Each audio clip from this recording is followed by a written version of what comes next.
Thank you and good afternoon, everyone. I hope you've enjoyed this year's Black Men Excel Summit. Regardless of the pandemic challenges we have all been facing, it's great to have events like this to bond and share vital information. Let's take a moment to salute our partners that believe in the brand, and more importantly, they believe in you. Starting with our title sponsor of the summit, FedEx. Not only are they the title partner of this event, they serve as a great partner of our Women of Power Summit and our Entrepreneur Summit. They are the hosts of today's fireside chat featuring the great Chance the Rapper. We want to thank Shannon Brown and the FedEx team for their continued partnership. To our presenting sponsors, Amazon.com, host of yesterday's Empowering Future BE Modern Men session, and BlackRock, host of yesterday's Leadership Lessons from a Wall Street Powerhouse with Douglas McNeely. To our platinum sponsors, Ally, host of yesterday's Continuing Our Tradition of Black Excellence session, and JP Morgan Chase, host of the one-on-one conversation with Black News Channel anchor, Mike Hill. To our returning corporate partners, Accenture, AT&T, Consumers Energy, Dell Technologies, and PayPal.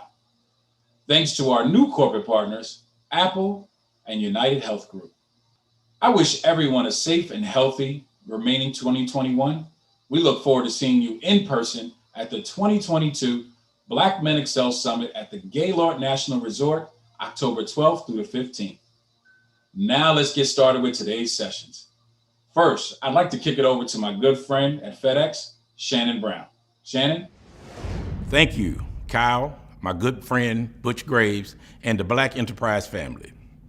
As the title sponsor of Black Men Excel, I'm proud to greet you on behalf of the 575,000 FedEx team members worldwide.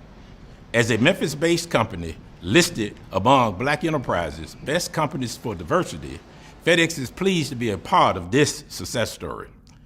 For 28 years, we've been a strong supporter of Black Enterprise, and I extend special thanks to Butch and his team for their vision in presenting this outstanding program. Our support represents the FedEx commitment to diversity, equity, and inclusion. This is a part of our DNA, and we applaud Black Men Excel for celebrating achievements and providing a platform to address the challenges we face.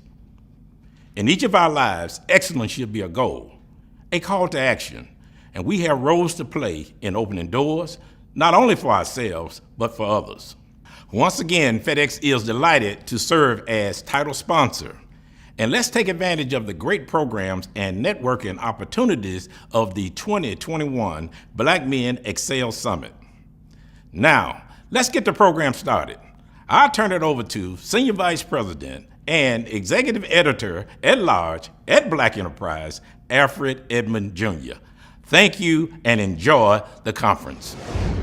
Thanks, Shannon. Next up, a Black Men Excel exclusive conversation you do not want to miss.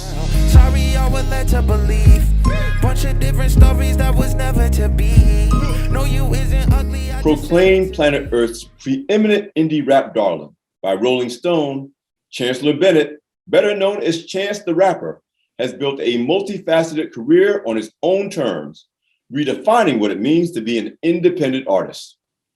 Born and raised in Chicago, Chance made history in 2017 when he became the first artist to win a Grammy for a streaming-only mixtape, collecting a trio of statues for Best New Artist, Best Rap Performance, and Best Rap Album for his now iconic coloring book. Called a generational voice by GQ, Chance has never signed a record deal, opting instead to make his music available for free. Earlier this year, he released his critically acclaimed concept film, Chance the Rapper's Magnificent Coloring World, at select theaters throughout North America.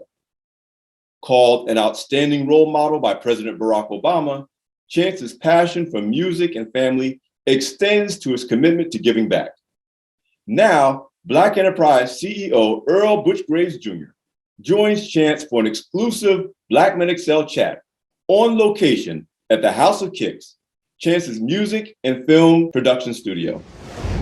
Welcome, Chance. What's up, man? Hey, it's a great pleasure to have you join us here at Black Enterprise for Thank you. Our Black Men Excel Summit. Would love to, in this fireside chat, discuss a number of different things. We are proud of you, extraordinarily proud of you and what you've done as both an artist, philanthropist, entrepreneur, activist, any number of different things that you have undertaken, which has been extraordinary in a young man's life. But I'd like to, for those who don't fully know the story, talk a little bit about, in particular, your decision at age 18, at a very young age, to decide to become an independent artist. Because a lot of times, young folks, a lot of people want to be involved in music or want to be involved in film, and they'll do anything, right, to be involved in it. But you were very, very smart and careful about what you were going to do and treated your artistry as something that you wanted to own. But you had to get through a process of it, and you made that decision at a young age. Please share with us a little bit what made you get to that decision and how you went about moving forward. Yeah, I mean, I noticed that you said like when I decided to become an independent artist, and it really started with like me realizing that like you don't become an independent artist. You only, become an employee of the industry if you decide to. You know what I mean? Like from your birth, I believe like certain people are artistically gifted and that's their best means of communication and relaying emotion, and that's just what they do. They make music or they paint or they act or, they do whatever. And those people, eventually decide that they might want to make a career out of it. And then somewhere along the line, the industry, a label, a manager, or whoever decides like they could make money off of that. And I think we're like, most artists are programmed and believe, kind of logically that like the most likely way for them to attain success is to work with like somebody, like work with the industry, to work within the industry, to sign to a label, to sign a publishing deal, or work with a big lawyer, or work with a big, manager or agent. Mm-hmm. And that's when they become an employee of the industry. But prior to that, they're kind of they're making all their own decisions. Rappers especially, like from the jump, we make everything. We're our own stylist in the beginning. We're our own managers in the beginning. We're our own, obviously songwriters, usually like the director of our own music videos. We're putting together everything ourselves, and we relinquish control over time because that's what we're told to do.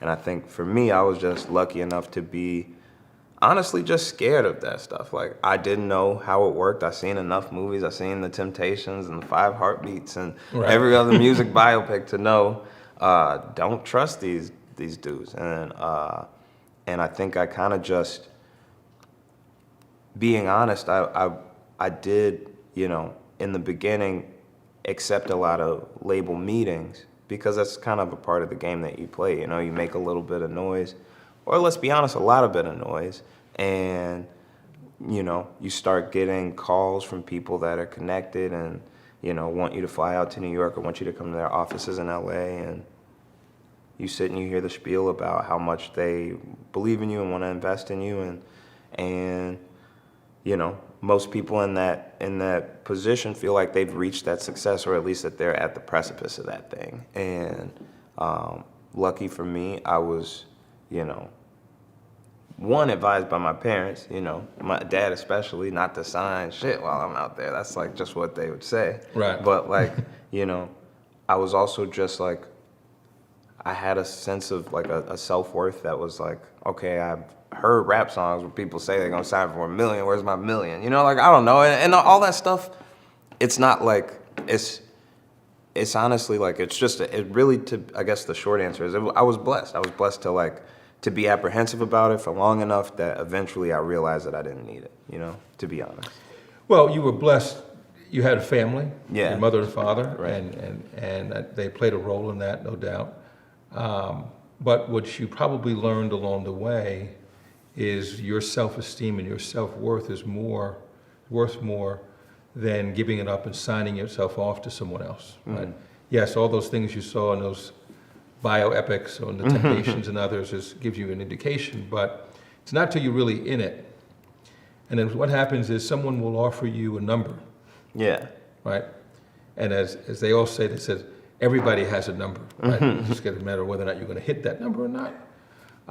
But more oftentimes than not, that number ends up being something that is a fraction of what you really could be worth, or what you could be if you focused and believed in yourself. And you did, right? And you were the first, in 2017, you were the first artist to win 3 Grammys that was not signed, if I'm correct, not signed to a, so how did that time, you know, in 2017, which seems like it was a long time ago now, but it's really not that long a time ago, but how did that really change you, or change your life and change how you looked at things and it's reaffirming, I made the right decision? I think that's the first thing, was that it was a great, you know, affirming moment that I was right. Well, I don't know how to say that and sound modest, but like, you know, I had other opportunities to, because it wasn't only just that I remained independent. I also had this like business model at the time, that, you know, because there's a market value for music that's already a precedent set by Apple Music, selling music or songs at the time for 99 cents a piece, or like a range for how much an album was worth. And because I value my music so much, I put out my music for free and allowed the customer to put their own value on it, right? So first of all, you had to be in the know, because in order for me to distribute music freely, it had to be in like these third-party websites. It wasn't on iTunes and on, I don't even remember the other places that you bought music from at the time. But, you know, it's a change in landscape. But at the time, the music was very, very exclusive to like these outlier like fans and stuff. And so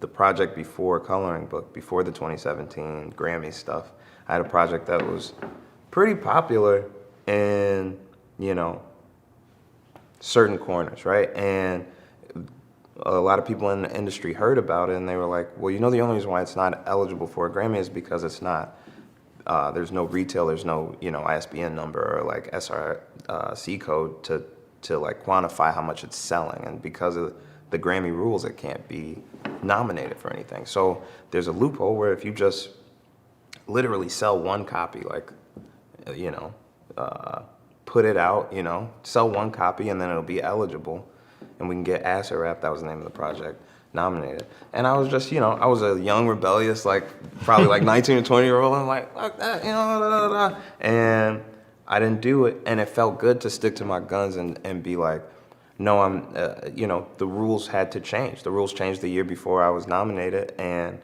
strongly believe that it was because of my relationship with streaming, and then other artists like gained relationship with streaming and non, you know, traditional download or purchase songs that like changed these rules. And so I had this, you know, moment of like, you know, it's real. What I believed was real. I was able to change people's minds, even if it was subconsciously, and I stuck it out, and I won. And that's like that's always a great feeling. You get those moments every now and again, and it's just always a great thing. It also, I think, it showed me my agency that I had created in terms of like my ability to speak on,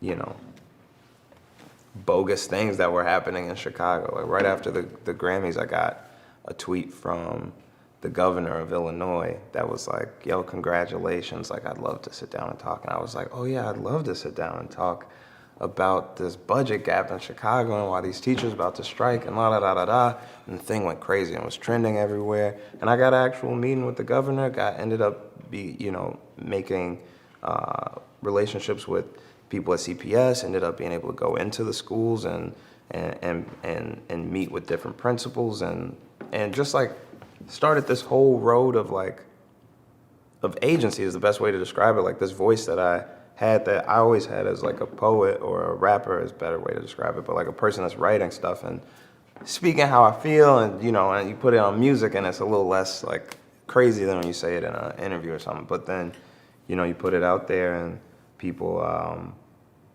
you know, understand it's different. I think your voice, quite honestly, is authentic. If I had to choose a word, thanks, man. of what is the difference between your artistry and others, you know, some rap about things that are actually real, others rap about things that they imagine it to be. Mm-hmm. I think that what your voice, not just your voice in your artistry, but even the voice in saying, I want to talk to the governor, is authentic. And I think what draws people to you is the fact that they think that you're authentic.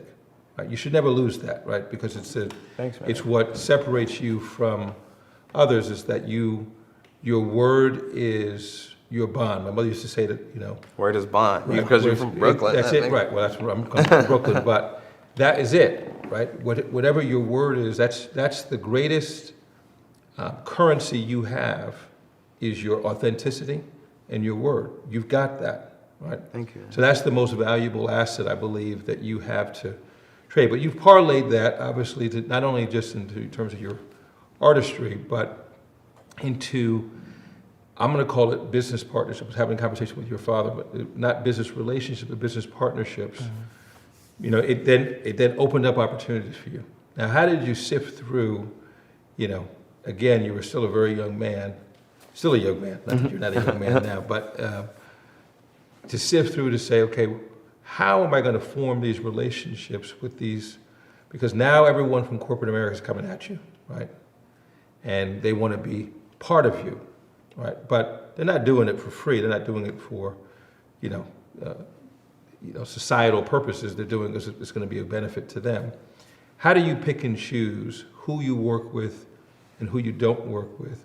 How do you get to find out whether or not they're really authentic and meet your brand because your name is now attached to them? Totally. I think firstly, like,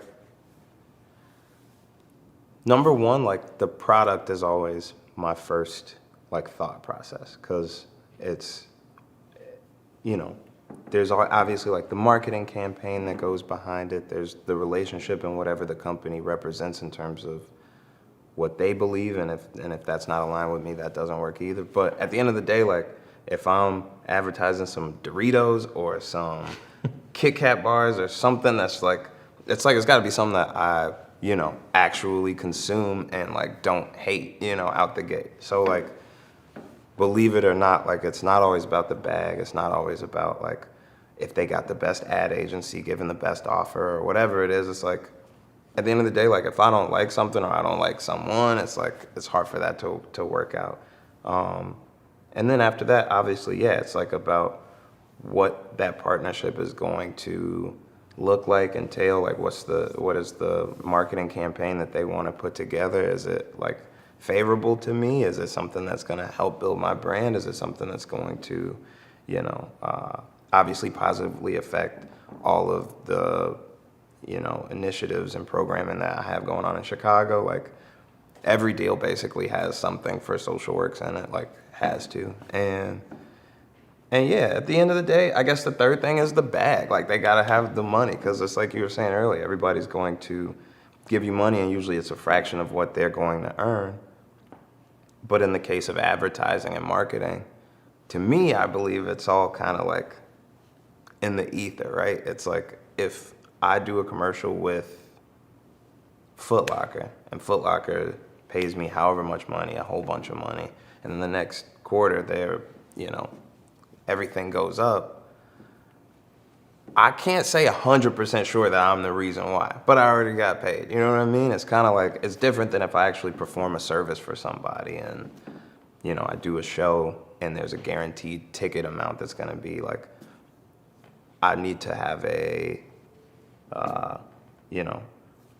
fair share of what's being generated that night, but that's like an absolute number. Versus like a partnership, it's like, we're gonna hope that this works out, we're gonna hope that this campaign is effective, we're gonna hope that, it's memorable and it's funny and it's cool, and we're gonna hope that you guys sell more chips or jackets or whatever. We're gonna hope that more people see this billboard that goes out or commercial that goes up with my face in it. But at the end of the day, it's like, you're trying to sell some chips, I'm trying to make a bag.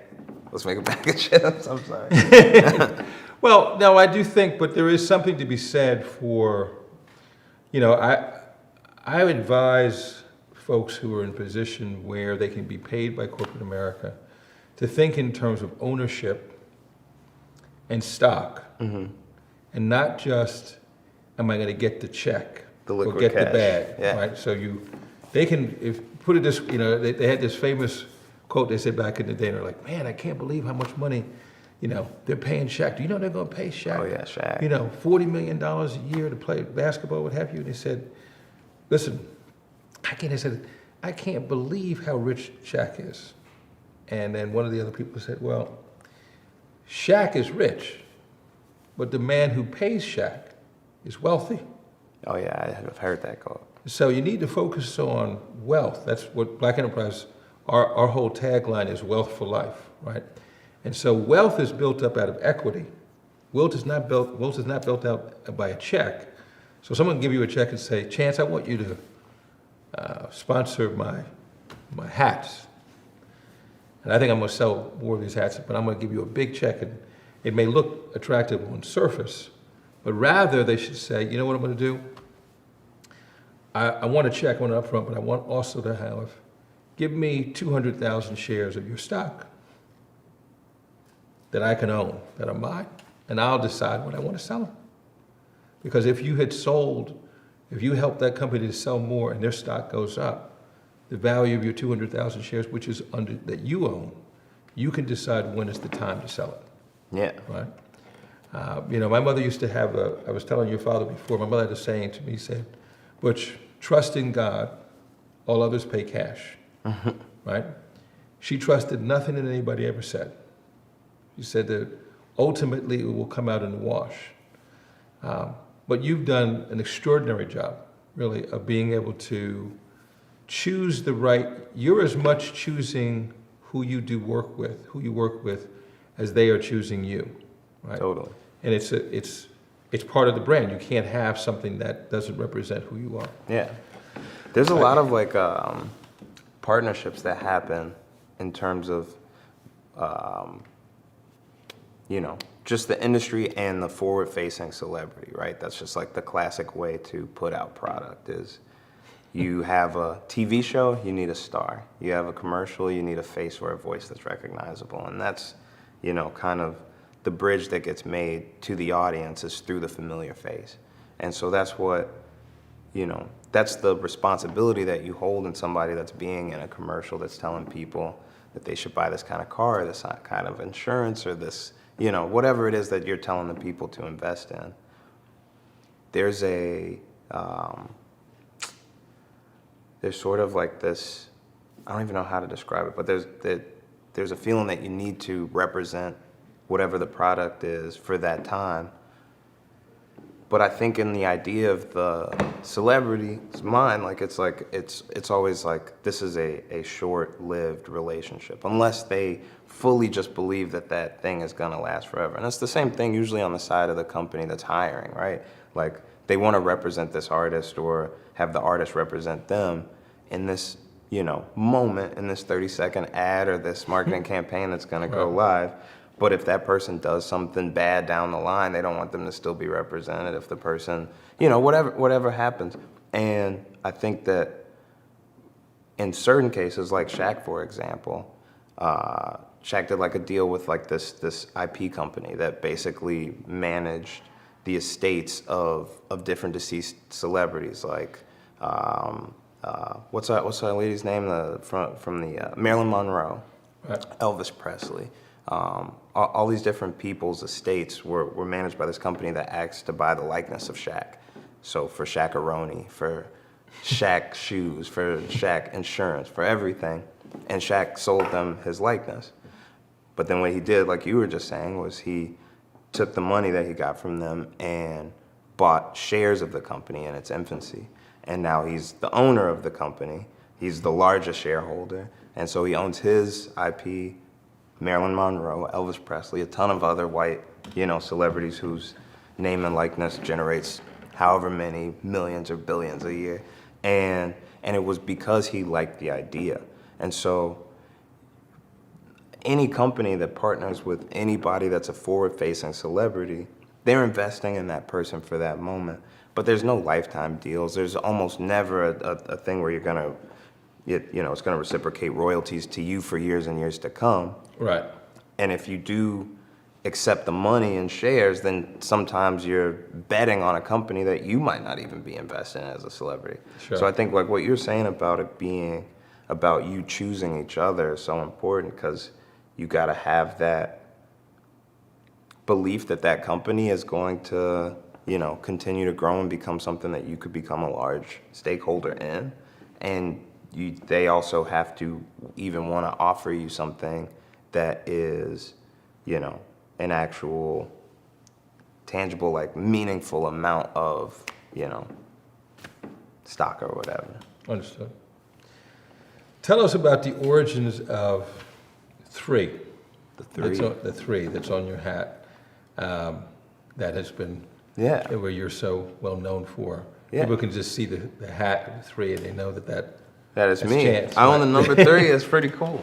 So basically, I used to, ever since I was in high school, so just a little bit, going a little bit back, my first 3 projects that were like widely circulated were all mixtapes, right? I was saying a little bit earlier how I always put my stuff up for like streaming and on like these low-key websites. And I started with my first mixtape. It was called 10 Day. And I was still in high school when I started making it. It was about me getting a 10-day suspension from high school. And I was just always like this elusive, like crazy wild child kid at my school. It was like a very small school, but it was in the center of downtown Chicago, and I'm from 79th, so I didn't really go downtown all the time. I would just leave school or just do weird, crazy stuff in the school all the time. And I would get in trouble a lot. And one of the things was like my school had like a strict no hat policy for whatever reason. And I wore a hat to school every day. And so at the end of the school year, they would give a whole box of hats back to me. And it was just kind of like my signature. Like I'd get a hat taken, I have another one in my locker. So I just always wore a hat.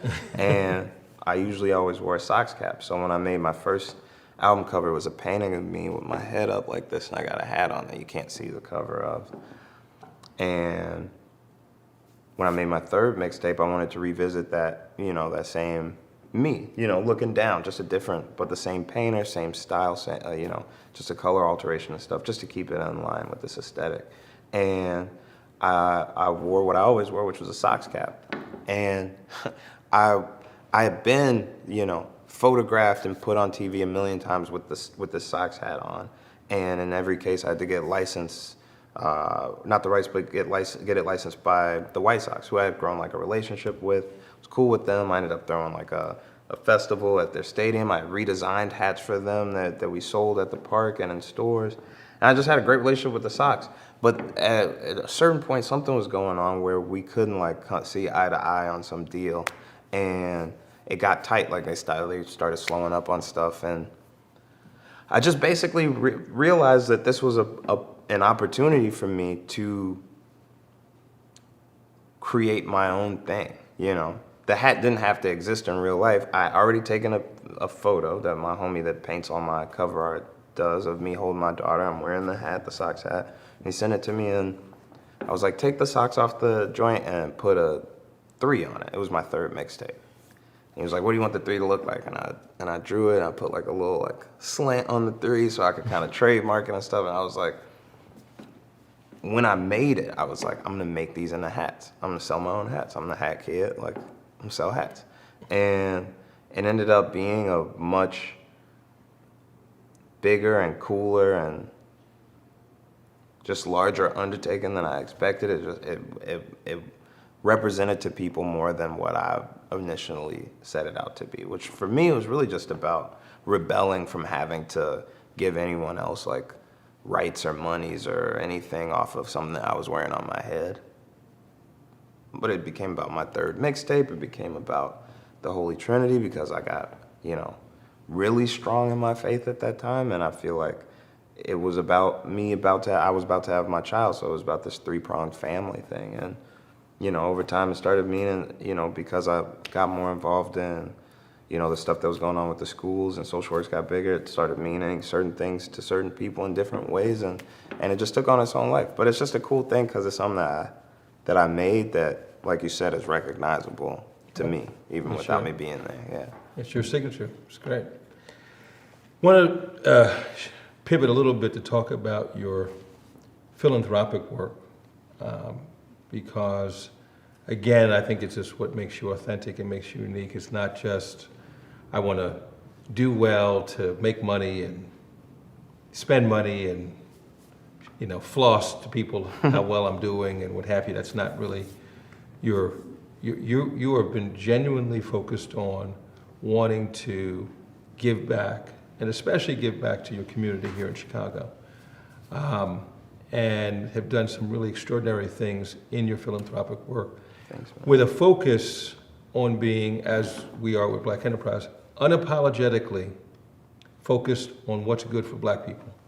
Totally. Right? Not you don't get into the word, well, I'm doing things that's going to help diversity in this, whatever you focus, because I always, so my employees at our company hear me say all the time, diversity is nothing more than a diversion from the word black, right?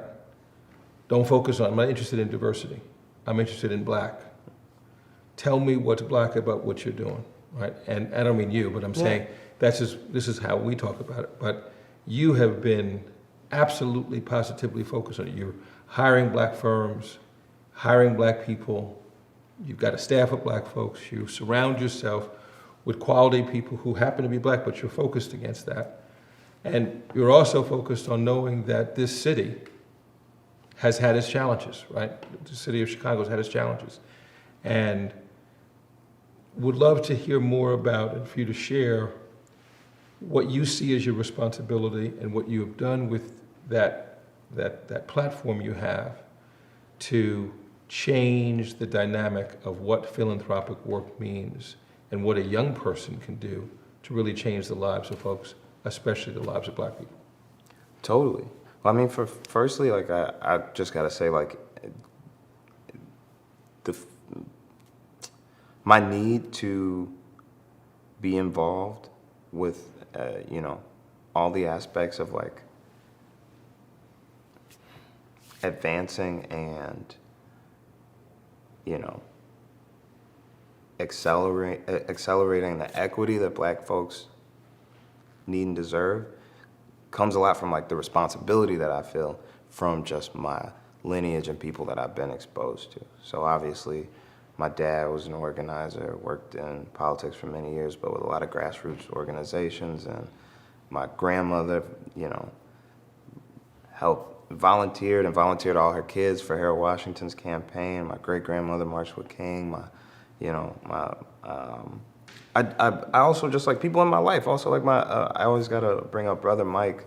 There's this dude, Brother Mike Hawkins, who was like a very cool young dude when I was growing up with dreads and worked at the library. There was, like, this recording studio that was out of the public library that you could use, and he organized, like, these open mic nights and all these different events for people that was in high school for us to come to, and that's where, like, I gained my first audience and, like, learned how to, like, make press kits and just do everything basically was out of this program. And a lot of Chicago people that are my age that are like in the industry now came from. I don't mean to say in the industry, but you know what I mean. Right, But okay. basically, like I found out from him mainly like how much you can do just with your presence, you know what I mean? And being intentional about what you're giving people access to.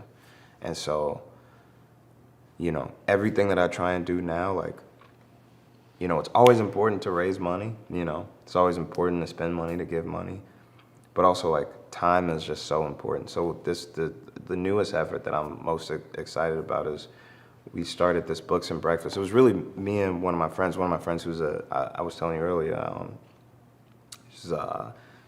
she was my daughter's homeschool teacher, but she's also an educator and activist and just a super cool person. But this teacher named Bree McLean and I started this Books and Breakfast program that's inspired by the Panthers free Books and Breakfast program. And we basically go to a different Park District location every Saturday, 9 a.m. to noon, and we, along with some volunteers, a DJ, and you know a couple other programming people, host families that bring their kids ages 3 to 9 to the park to come experience this like very, very like unique thing that I can't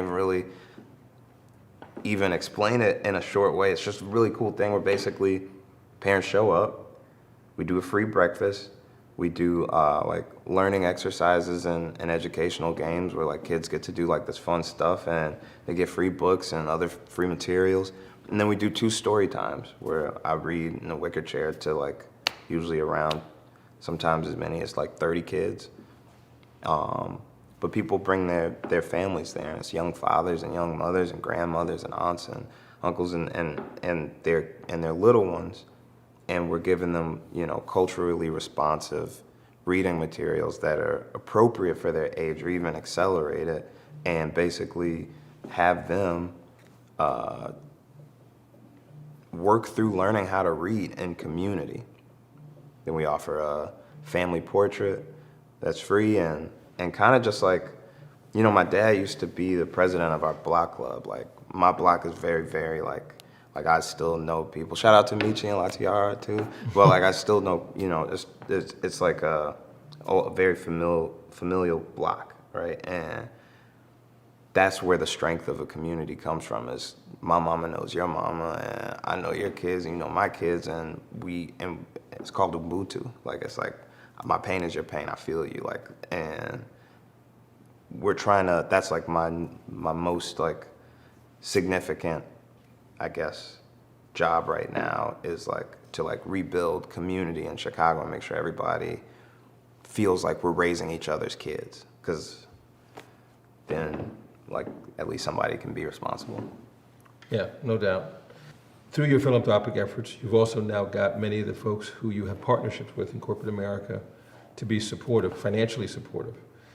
And would love to get your perspective on how you see things have changed. I'm going to call it post George Floyd, right? I've seen it in business now, in corporate America, and that is for the first time acknowledge, you know, perhaps we do have a bit of a problem here, right? Perhaps we do need to level the playing field a little bit more than what we have, and we're trying to do more. What have you seen as a difference, again, that's happened from maybe in the last 12 to 18 months with corporate America and the folks you were working with before, and now with the projects and some of the philanthropic efforts that you're trying to do? Do you see them acknowledging that there needs to be more to be done? Are they trying more? What's been that relationship? I don't want to sound insensitive at all. Right. But I don't really care. I don't know. Like I feel like white guilt is like a performative thing to me. And so like I appreciate when anybody has like something, you know, valid and meaningful and sincere to say in terms of like what they're doing. But in most cases, like the best thing that the companies can do is give us money towards operating, or specifically towards CPS, or specifically towards my state of mind, and, you know, not try and make it anything that it's not. You know, it's like we have, you know, programming efforts and different things that like are important to us specifically, and have the means and planning and people in place to like make sure that we do impactful work.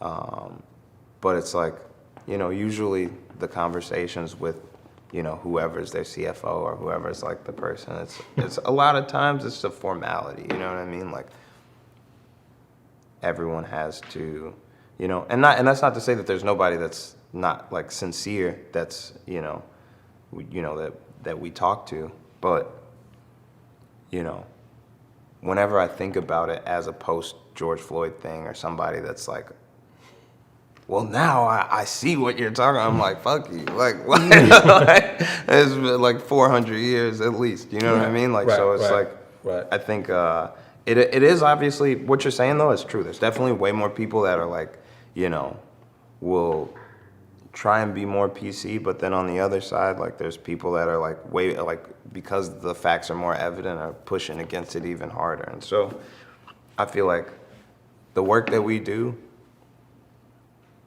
we don't ever want it to be performative, or to like help someone's feelings, or to give some, you know, pseudo-educational, symbolic moment of like, you know, this is what it's like like, we don't do that kind of work. Like the work that we do is educational work, or we do stuff with mental health, or we do programming for like after school or summer camp. Everything that we do is with the youth, and it's all culturally responsive learning. So we definitely give the kids materials that talk about stuff in a nuanced way, but it's not like, I don't know. It's hard for me to describe what the feeling that I'm getting, but it's kind of just like sometimes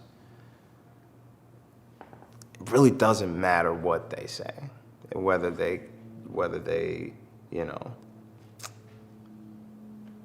say, hey, we appreciate all the work that you're doing with social works, and we really wanted to get in the space of like working with diverse communities and people of color, and we really want to blah, blah, blah. And in the wake of George Floyd and Breonna Taylor, like they could say all that stuff. It's like, in most cases, it's not even their money. You know what I mean? It's like everybody is just working a position, and there's people that I work with that at social works who, you know, this is their life. Like every day they're trying to figure out how they can, you know, help our people. That's what social works is about, is to build our community. And so it's like, you know, we appreciate it when they give the money and say we care, and we appreciate when they give their money and we could tell they don't care. Like at the end of the day, we're gonna do our job, you know?